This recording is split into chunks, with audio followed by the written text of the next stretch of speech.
धन निरंकार जी, आज समागम के इस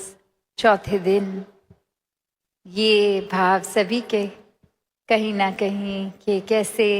ये बेशक इस बार एक दिन और ज़्यादा, पर फिर भी ये पता ही नहीं लगा कहाँ इतने दिन ये भक्ति में निकल गए, इस निराकार के एहसास में निकल गए, आत्म मंथन की शिक्षाओं पे एक जीवन को मजबूती प्रदान करते हुए अनेकों शिक्षाएं जो इन दिनों मिली, ये सिर्फ इन दिनों के लिए कुछ घंटों के लिए तक सीमित ना हो, ये तो हमेशा के लिए जीवन में बसे। कैसे खुद को संवार लें, हम अपना कल्याण कर लें, निराकार से जुड़े रहें, इस परमात्मा को हर समय के लिए मन में इस तरह बसाएं कि ये जीवन, जहाँ ये दुनिया इतनी खूबसूरत चीज़ें हैं संसार में, ये दातार ने रचना ऐसी की कि हर चीज़ का मज़ा जहाँ इंसान ने लेना है, वहाँ अपनी चेतनता सद्बुद्धि का भी यूज़ करना है कि चीज़ें इस्तेमाल जो सदुपयोग में ही रहे, दुरुपयोग ना हो। एक चीज़ों का उस तरह से आनंद लें जानते हुए कि इस दातार ने दी हैं, तो एक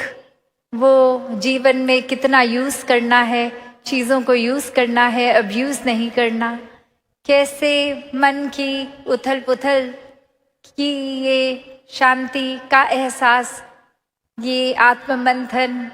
तभी सही दिशा में रहता है जब निराकार को शामिल किया जाए,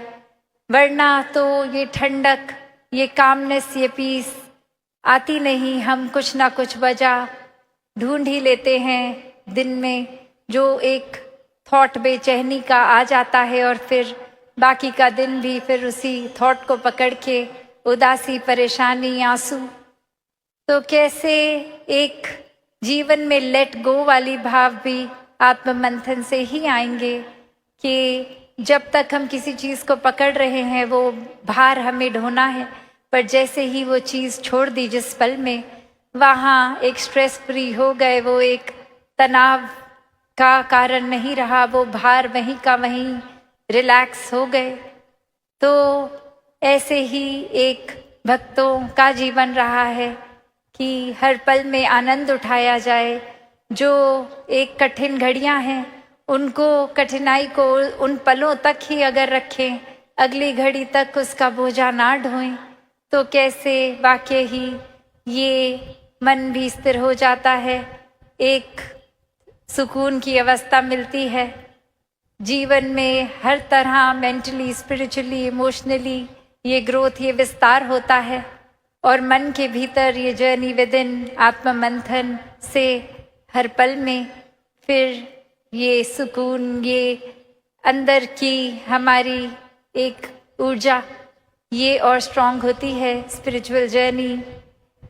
दातार उसी तरह से हर एक के मन में ये एहसास हर पल का बख्शता जाए कि कैसे जीवन तो जीना है, ऐसा नहीं कि जीवन में जो वस्तुएं हैं उनको एक यूज़ नहीं करना, पर यूज़ करते करते भी वो शुक्राना भाव मन में हो। कैसे एक मन को हम ऐसा ना बना लें अपने कि पहले से ही एक कुछ फाइनल, कुछ